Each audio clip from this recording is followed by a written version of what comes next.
Welcome to the Freedom Blueprint Show, a podcast about creating the lifestyle you want through your small business. Drawing on their experiences starting and running multi-million-dollar small businesses, three friends, Jon, Ryan, and Gabe, discuss how to have a business, but more importantly, a lifestyle you love. All right. Hey, what's up, everybody? Welcome to episode number 2 at the Freedom Blueprint podcast. So today, we're going to talk about something that's near and dear to my heart because I've experienced the growing pains about this the last several years, and I've learned what not to do and what to do, and I'm still learning. But today we're going to be talking about scaling big and growing broke. So I got Ryan Robson on the call and Jon Carcone. These guys are two very successful entrepreneurs here and good friends of mine. So guys, let's dig in. What has been, I'm just curious from your guys' perspectives, because you guys have been doing this for a long time, but what has been some of the traps that you guys have fallen into while scaling your businesses? Good question, my friend. Yeah, this is definitely, I think, I don't know if it's just our industry or what, this is such a huge topic for people. I don't know if it's just in the real estate space that we all play in, because that's stuff that all of us are always talking about, I feel like, is this topic. And so many of us fall into this trap.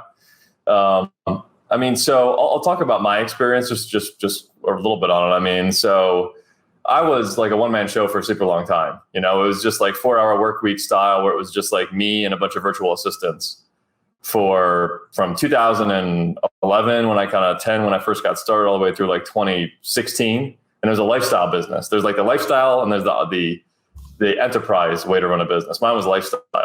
2017, I finally hired my very first true W-2 local, full-time employee. And I was just like, screw it, man. Let me just see if I can build something up real, like build a real company just to see if I can. Because I'd kind of done the same thing for a long time as a lifestyle business. It was awesome. So that was 2 years? Sorry to interrupt. Was that 2 years after you started the company? That was from 2010 when I first kind of got going, 2010, 2011, all the way through 2016. Oh, wow. So you went 6 years before you started like really trying to scale. Okay, cool. Interesting. That's why I'm only where I am now, because like I didn't bother to do anything real. You know what I mean? Like I was just kind of chilling. So yeah, I was like, screw it, man. Let's see if I can do it. Let's get some employees, get some overhead fired up. I was afraid of overhead. I was terrified of having that recurring employee expense. I was terrified of an office expense. And just like you said, Gabe, in another episode, when you feel that resistance, you kind of know that's where you should probably try to go. So I was like, all right, I'm kind of afraid of it, so I probably need to do it. So yeah, 2018, I hired 4 more people, like kind of at the turn of 2017, 2018, I went from 1 full-time employee to like 6, over the course of 6 months, while also having a couple of realtors and trying to launch a brokerage all at the same time with an office space. Was that prior to joining Mastermind? That was around the same time. So I joined the Mastermind that we're all kind of know each other from in September 2017. So it was around that time. Yeah. Okay. Because I ran for the same problem, but go ahead. No, I actually love that you brought up, the hiring of employees. Who was your first hire? I think for a lot of people that are solo entrepreneurs, because we all start out doing we're the janitor and the sales guy and the accountant, right? But who was that first hire for you? It was a lead manager. So somebody who was going to take the calls for me, follow up on the existing leads, set the appointments up for me. Because before that, I was doing that myself. And so that was my first one. And I really spent a ton of time on that first one. Like I kind of did the same hiring philosophy the company that I worked for did, which was they just went to good schools in the area. So like University of Virginia and Duke and all these good schools where at least I knew they were going to have a certain baseline level of intelligence, Nice. And I hired somebody from UVA. He was my first guy as a lead manager. How did you, I'm just curious because I like that. I've never done that before. How do you like recruit them from the school? What was the process for that? There's a site called Handshake, I believe it's called, and One Stop Simplicity. So Handshake and One Stop Simplicity, I think are the names. And you can target specific schools. So it was just like 10, 15, 20 schools like Ivy League and like sub-Ivy type schools. That's super cool, dude. I've never heard of that before. We got to put that in the show notes. Yeah, for sure. No, I think that first hire is such an important hire. Like you have a bad experience with that, and it's just hard to be motivated to go out and hire somebody again. Dude, I think that would have been devastating, man. Like if you just got bad luck, and that person quit, like I think that would have set me back, especially a cautious conservative person like me. 6 months, 12 months. A long time. So your experience, just to sum that up, you hired those 6 people after that and probably went through some similar processes, and I'm sure not all of them worked out, right? Yeah, not all of them worked out, but a lot of them were friends, people that I knew from other walks of life or sort of like in my network. I knew enough to kind of know that was probably a good way to go. So, the one guy I hired, 2 of the other 4, let's say, that I hired additionally were all people that I knew. One was like a friend from college, one was my best friend's sister. And then I kind of got lucky. The other couple I hired were actually, pretty good. There was only really one that kind of didn't work out for me. But yes, that was kind of the first batch. So, like you guys probably do too, is like when you go, you kind of just go all in when you do something. I'm like, if I'm going to hire 1, I'm going to hire 6. I kind of had, I don't know if you had the same experience or not, but for me, what ended up happening was I prided myself on negotiating I don't know where I learned this from or why I thought this was a good idea, but like the carpet guy, the painter, the assistant, like any person that I had to pay anything to, I like thought I was so cool. If they said they needed 10,000 to do the job, I got them at 8,000. Or if they needed 50,000 a year, I got them at 42,000. Like I felt like I was a good negotiator by just grinding everybody down to the bottom penny they needed to take. And then I wanted to get the most out of them. Like I had these super high expectations once they got hired. And that was a huge problem I had, as far as, trying to scale big, is I kept trying to hire people, or I would hire somebody that was, maybe only worth 30,000 a year, but treating them like they were a $60,000, $80,000 employee, right? Like I can train them into the person I want them to be. And I failed over and over again doing that. So 2 big takeaways there. So one, like trying to be efficient with people, right, versus effective. And then the other was like, hiring for like future potential versus like what they actually are in the moment. So the way I sum it up is they always talk about having the right person in the right seat. Like there's books and books you guys listening to this show could read about that stuff. But I've added a third part onto that, and it's the right amount of pay. Right person, right seat for the right amount of pay. And I've gone the opposite way. If somebody, I do the same thing today. Hey, what do you think this job is worth, and what do you think you're worth? I ask that question in an interview. I know what I'm willing to pay for it. But if they say 80,000 and I really want that person, I offer them 85. Yep. Think about what that does to their psychology. But what if the job's not worth 85 or 80? Would you still pay it? Well, again, like I know what I want to pay, right? I usually have a range, like, and you guys probably do too.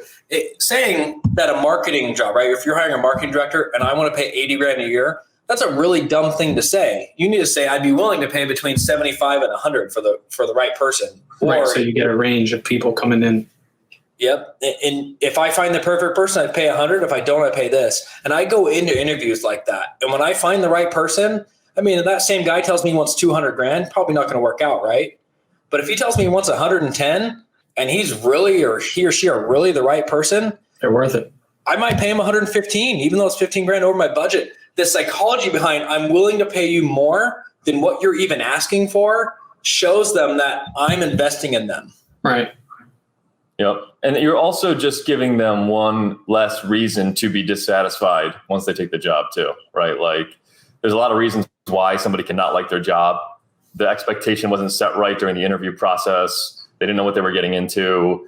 The hours, the manager, the company call, like 1,000 reasons, So it's nice to have one less reason for somebody not to be satisfied, right? Because you're over delivering on their expectations, on a part of their expectation that's so easy to over deliver on because it's a freaking number, You just pay more. My thought of that is one good person is better than 3 regular people. And I feel really strongly about that. That's why I overpay my people. And I want very few. I want to run a very lean organization with the best people possible. It's a headache-free process. I've noticed too, like one hack that I've noticed, a lot of people in our industry do this. And our industry, guys, just for you guys listening, is real estate. But I think this applies to any industry.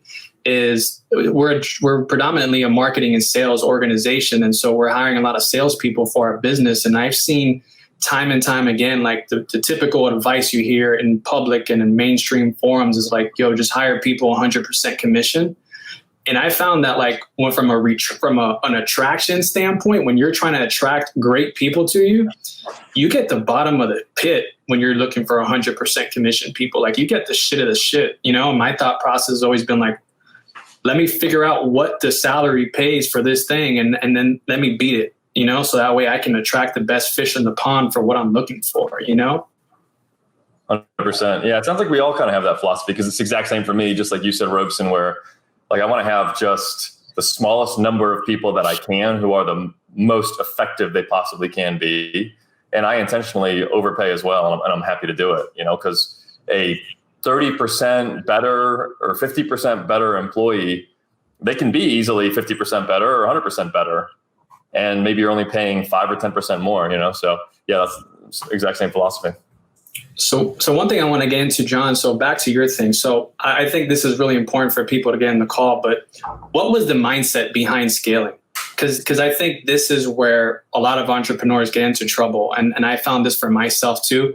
I got into trouble when my reasons for scaling weren't really good reasons. They were more like vanity, ego reasons of just scaling for what the hell, why not? Let's just scale. And so I'm curious to what was your driving force? I know you had mentioned you had just joined the mastermind too.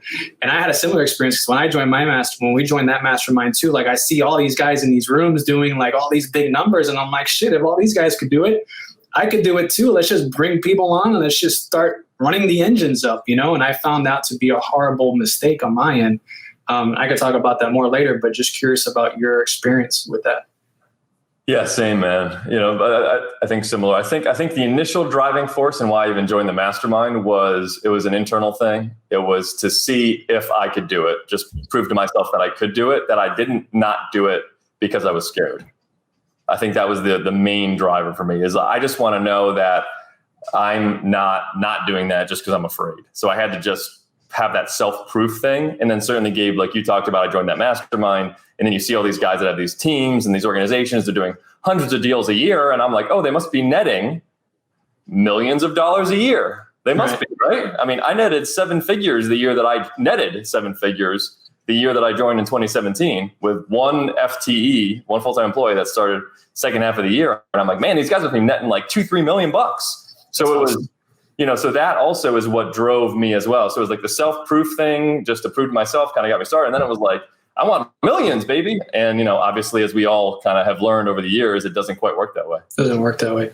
Yeah, I experienced the same, like in 2015, when it was just Omer and myself, and we had 2 assistants.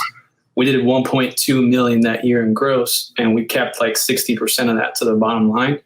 And that was our second year in business too. So like, that was a lot of money for me. And then we joined CG that same year. And the next year we doubled our business. We went from 1 million to 2 million. Wow. But we kept like 20% to the bottom line. So, yeah, I mean, on one end we started working, working less, but we had less like responsibility. We had we had structures in place now where I wasn't doing everything, where that year I was doing more like technical aspects of the job, but still we let it a lot less money. And the assumption was, well, if I have a higher gross, I'm going to have a higher net. And that was a real flawed assumption. There's some companies here that are huge companies that have taken what you've said, Gabe and John, and they've taken it to like this national multi-billion-dollar level. Look at Uber and Airbnb as far as overhead goes. Airbnb doesn't have all the overhead of hotels, right? Mm-hmm. They run a hotel service business without any inventory. Uber runs a taxi business with no inventory, without all the taxis. Right. So, you know, when you join these masterminds and you hear other people in your industry, like if you're a dentist watching this and you go, learn from other dentists and how all the other dentists are doing it, don't be afraid to structure your business model different. Like just because they have an assistant who manages this person, who manages that person, their org chart might be totally wrong and their process might be totally wrong, which I think you guys experience. You know, John, when you mentioned those people that should have been netting 2 or 3 million, the reality is they were netting like 200,000 or 300,000, which is crazy because they grew so big and were so bloated with overhead that they just could never net that 7 figures they were hoping to net. And the risk of having such a big organization like that in our industry, I think one thing that's important too that I've learned to look at is your strategy, right? Like let's just be honest. Like in our industry, real estate, like we're trying to buy houses at 50, 60 cents on the dollar. Like the reality is there's not a lot of people who are going to do that. So you're looking for, a needle in the haystack to try and find that. And so like the more overhead you have and the more expenses you add on, like it just becomes more and more difficult to find that thing. It's not like it's not a mass product. Like you look at Zappos. I love Tony Heisch's story in Zappos, and they went to like $1 billion in sales in 5 years, but it's a just totally different strategy and different model. Like they had the infrastructure to do that, and there was demand for that product, like there's no demand to buy houses at 50 cents on the dollar. You can scale like across the country like that, So I was on I joined another mastermind and Gabe, you actually kind of gave me this idea that get out of your industry, join masterminds and groups that are outside of you. If you're a dentist watching this, don't just follow other dentists. Come learn from real estate guys and from other guys, other industries. Mm-hmm. And I joined this mastermind, and the founder of Skype was talking. And they had they had a hard time getting off the ground. And you know what they did? And they didn't have the marketing budget that the big telecom companies had.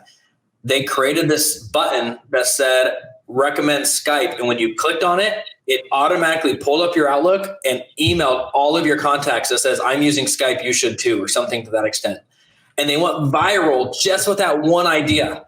They were people were sending thousands of emails to their friends, and it was $0 marketing, right? So there's ways for you as, and us as a company to get outside of, postcards and text messaging and cold calling people and doing innovative strategies that, to really scale going, without going broke. Right. Yeah. And I think it's important to recognize too, that there is a value to not being your own employee. Gabe, like you talked about, right? And I had a similar experience in 2017. I was my lead manager. I was my acquisitions manager. I was working 70 hours a week. I netted 1.2 million on 1.8, top line, right? So it's like 60, 70%, like margin, because I just was doing everything myself. But, that sucked, and I wanted to get out of that. So I think there is, while we're pointing out a lot of the downsides, which are 100% real, I think it's important to recognize that, it is cool to where you can not be your own employee. And if you can set it up such that it's lean and you're netting a lot while you're also not your own employee, that's, I think, where the magic happens. I think that's where we're all we either are or we're very close to, So, yeah. I agree. It's hard to let go of control, right? Yeah. Yeah. I think our growth as an entrepreneur is directly correlated to our willingness to let go of control, Yeah, I think so too. I mean, it is the recognition that somebody doing something at 70 or 80% as good as you can do it.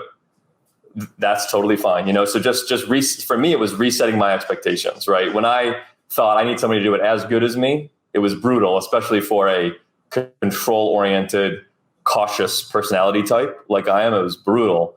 But when I heard that sort of idea where, you're just looking for somebody to do 70 or 80% as good, I was at least able to kind of unclench, my fists a little bit and, give it a shot. Ryan, I think it'd be very valuable for you to share kind of your story a little bit, because from what I know about you, you also had a similar experience, and you were doing 100 some plus deals a year.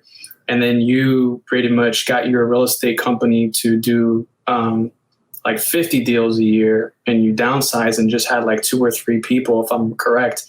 And you were able to net way more money, work less hours, and do less with more. And, it just goes to show you that there's different ways to skin the cat. And a lot of people don't talk about this way, I showed up to my very first mastermind, and there's this guy there named Andy, and I won't use last names. And I remember asking for his org chart, and it was like lead manager, lead intake, sales manager. I mean, a very sexy org chart. I mean, he had like managing heads with all these people underneath them. And I saw what he netted that year, and I'm like, I have like 2 people working for me, and I net more than that. Like, it was crazy to me that, he had this huge organization. And for me, people are headaches. Like, the stress from a business comes from the people, the employees. For sure. So that's why I like to pay people enough and get the right people that fit my culture. And we can do a whole call on culture, right? But like, there's my part of my culture right there, right? It's impactful, coachable, relentless, and resourceful. Like if you meet those values that are on my wall and I look at every day, you belong with us and you'll ride well with my personality and our company's personality. But what I learned is it's not just the people, it's also the systems and processes. So I hired a really, really, really good salesperson that was coachable and had some of these core values that was impactful. He was very genuine and he would learn these new sales tactics. But I also focused on systems and processes and the teaching and the daily teaching of these systems and processes. And guess what? We took our margins from $20,000 to $30,000 profit per house to $50,000 profit per house. And just that difference in our margins, our dollar amount per house is what we focused on. Like we had to do less deals to make the same amount of money. Well, guess what happens when you do less deals to make the same amount of money? Gross profit, right? Well, your overhead and everything you need to run that business, the amount of marketing dollars, all your overhead goes down. Right. So really we focused on our gross profit number by focusing on what's the least amount of deals or the most amount of profit. And that helped us get our bottom line, our sales G&A down. Nice. Were you focused really on the net number? Like, how did you come to that philosophy, right? Because you were transitioning from with your partner to by yourself at that time, right? So you were kind of were you building it totally from the ground up pretty much? Yeah. I mean, luckily, because I transitioned from a partner, I had a bunch of cash. So cash wasn't a problem for me. But I was starting all over with systems and processes and trying to do it on my own. I mean, the way my old partnership worked is I dealt with all the construction and he dealt with all the sales. So we had 5-6 years before I had even been on an appointment. I mean, it was scary as heck thinking I'd go on appointments again, right? So I was very motivated I knew all the sales trainings and we outsourced some of these systems and processes. We brought out outsourced sales trainers to come in and train us. And we probably spent 20, 30 grand just on that training that year and making us experts in that sales process and had a sales process. Like I can't tell you how many organizations that are watching the show right now, they're like, a sales process? What's a sales process? Right? Our sales process is pick up the phone, call these people. No, I mean like when you're on the phone, here's the information you need to get out of people. Here's how you qualify people. Here's how you follow up process, like actual processes in place that allow you to have less people and you have the right people make you more money. And yeah, if you follow Ryan online, he's always posting like little sales nuggets on like how to improve your sales process and make you question about things. It's pretty cool. There you go. And were you guys very net focused in your partnership as well? Not at all. In my prior partnership? Oh, yeah. Ryan. Yeah. And then Gabe, I'd like to hear from you too, but maybe Robeson and then you. Yeah. I mean, we were kind of riding the roller coaster downhill. It felt like, there were so many deals. I mean, everywhere we turn, we could go to the auction and just buy deals all day long at 15, 20, 30% returns. And I mean, we were just grinders enough and we were go-getters that we always had more deals than we could do almost. Like we never had an issue with putting money out. Like anytime money was in our account, there was another deal to buy. But in 2014, we had a bad apple in our organization. And this guy, we had 10 salespeople and this guy literally rotten to 6 of those salespeople. And then at that point, guess what? The more people you found out he got to, and we finally let that guy go, but then you slowly found out he was doing deals and being illegal and all this crap we can go into later. I mean, those other 3 or 4 people that later we found out weren't connected to him. Well, at the time when you're a boss, you don't know who's corrupted and who's on your side and who's feeding him information in the background. We had to let everybody go.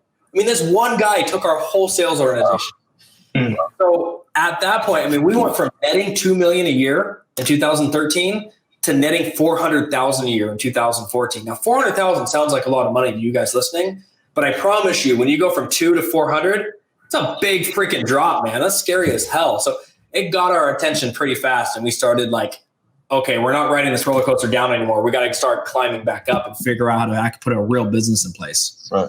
And you guys did have a pretty big organization then, but you were still netting a very significant amount, right? You were netting $2 million and you had 10 salespeople and a real organization. What was your top line? Do you remember around that time? Well, because we sell houses. So I think it was like 30, 40 million. You're asking me what the gross profit was. I'd have to look it up. Gross profit. Yeah. Yeah. But I mean, it sounds like you guys kind of did it pretty well as far as scaling went. You know, I mean, it was a better time like you were talking about, but it sounds like, you know, you were able to scale big and actually be very effective on net, you know, which is pretty rare. Yeah. Let's talk about cash.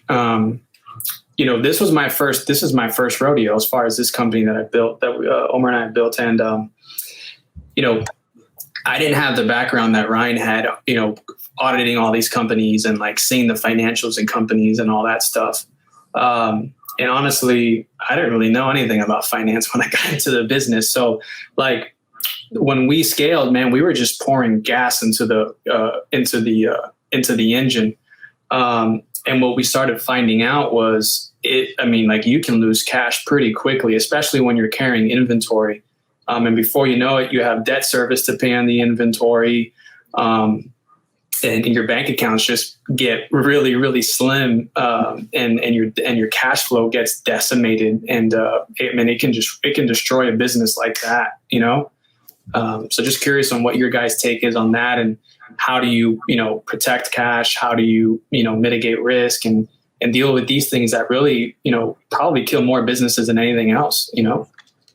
Yeah. I mean, the cash management, especially if you're rehabbing, Gabe, like you're talking about too.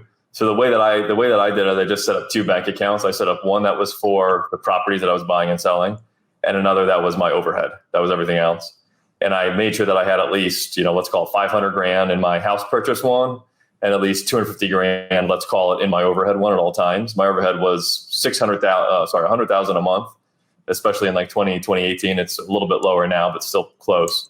So you kept 2.5 times in the overhead account. And then how much did you keep in the other one? About 500, which at that time, you know, was kind of what I needed. I felt like, because we were doing up to like 12, 14 houses at once, you know? And so what is that? How did you calculate that number, the 500? What does that amount to? It was just it was like a, you know, just a gut feel kind of thing, you know? When it dropped under 500, how did that feel? Scary, stressful. But like, was that like, so say, was that a certain amount of months of debt service that you would have planning on having out, or was that including your down payments? Like, is that what you just factor in your mind that you needed? Yeah, that was the down payments for all the properties. You know, that was like all the property. That was the rehab cost that I had to front before I got reimbursed by the bank. You know, so that was like probably the equivalent of like 5 or 6 of my houses in my market in DC with my purchase plus rehab money. So that was enough of like a runway where I could do more deals if I needed to. I wasn't scraping the barrel, you know, too low. But that's kind of how I tried to organize it. And but even with the 2 accounts, I mean, just the cash flow management was just, brutal. I'm so glad you brought that up, Jon, that you had that. I think you said a $500,000 minimum that you needed in there. From our prior episode, if you guys are watching again, I talked about the guy I did the coaching call with that said if he drops below 15,000, he freaks out. And you know what my advice to him was to be able to scale? You need to move that number to 50, and then you need to move it to 100, and then you move it to 200. And I've noticed that, and it's hard to go from 15 to 500, right? Like, all right, my new is 500, but like I've done that throughout my life. Like if I have less than 100,000 in the bank, I'm stressed out. And then I change that to 500,000. If I have less than 500,000 in the bank, I'm stressed out. So increasing that number that forces you to like work hard to get there, I think mentally helps you scale. You know, Gabe, a saying that I always say is revenue is vanity, net income is sanity, but cash is king. And I think we all get caught up on our profit and loss statement, but the balance sheet and the amount of cash you have available to do things is so freaking important. Like cash rules, especially in today's world with the amount of opportunities that might come from a recession. Having cash or access to cash is super important. And that year when we scaled, like we never looked at our balance sheet. Shit, we didn't even look at a cash flow statement either. And like we didn't run that way. So like now when I run my business today, you know, we need 3 months. I know, Jon, you're at 6, but our set minimum is 3. So like if we don't have 3 months in the account, there is no other focus in the business other than getting back to 3 months, and nothing else matters. Like there's no other priority other than just getting back to 3 months. And we never did that in prior years. And then the other thing too is like, well, if we're going to be buying inventory, then we don't use the 3 months to buy inventory. We use anything in excess over that to buy inventory, nor do we invest into hiring new people or doing education or trainings or anything until we're over that 3 month number. But we didn't have that discipline nor the knowledge of that when we first started. And that really set us back, like if we would have not put so much gas in the engine and just trying to scale slowly and steadily, I'd probably be at double the business, like the success today as far as business wise, had I not take those steps back. But it is what it is. It's a learning lesson. Gabe, you willing to play a game with me for a second? Let's do it. So you don't have to do this. So I'm not suggesting to go and do this, but theoretically, if you were to take that number from 3 months to 6 months, mm-hmm. how would your business need to change? How would it need to change? Yeah. Like if you all of a sudden, like, all right, guys, our next goal for this year, we're going to 6 months worth of cash instead of 3 months. I don't think it would need to change at all. I think we would just need to be patient on the growth. So instead of reinvesting back into growth, we would just have to we would just have to pause on growing and just retaining more of our earnings. What other methods? Could you buy deeper? Could you sell for more? Could you do other things to help you get there faster? We could definitely buy deeper, right? We could definitely improve on training, on sales training. What was your other question? So you answer. I mean, that's my takeaway from this episode is, the idea that stretching yourself, right? Going from that 15,000 minimum in my bank account to 50,000, going from 3 months to 4 months or 6 months. Like the more we stretch ourselves without taking too big of leaps, the more we're going to get creative in how to get there, right? Because that's the idea is I've got to get to there. So I'm an entrepreneur. I'm a visionary. I'm going to get creative and figure out a way to get there. And, one thing where I found I've gotten myself into trouble, and I know entrepreneurs that are like this, that are like, there's a guy in one of our masterminds that's super gun ho. And he's like, oh, I'm going to get 0% interest cards, 300 of them, and I'm 200,000. I'm just going to put them on marketing and just crank. And I'm like, dude, that's great. But if it doesn't work, you're going to be in shit, And how many times has he filed bankruptcy? None yet, but he's a young guy. And he'll learn. Eventually it'll catch up to him if you keep that mindset. But that's something that I've had to learn as well, is that I'm naturally optimistic. I'm naturally a forward thinker. And you just always thinking, I think Warren Buffett talks about this, and that's someone who I've learned a lot from when I read his shareholder things. But I think one of the things he says is confidence is or optimistic thinking is like an investor's worst enemy, something like that. I'm just paraphrasing. But yeah, always thinking about what can go wrong and how do I protect myself from that. And that was a mindset I had to learn to adopt, because I was never thinking like that. I'm like, oh, it's going to work out. Don't worry about it. Everything would be great.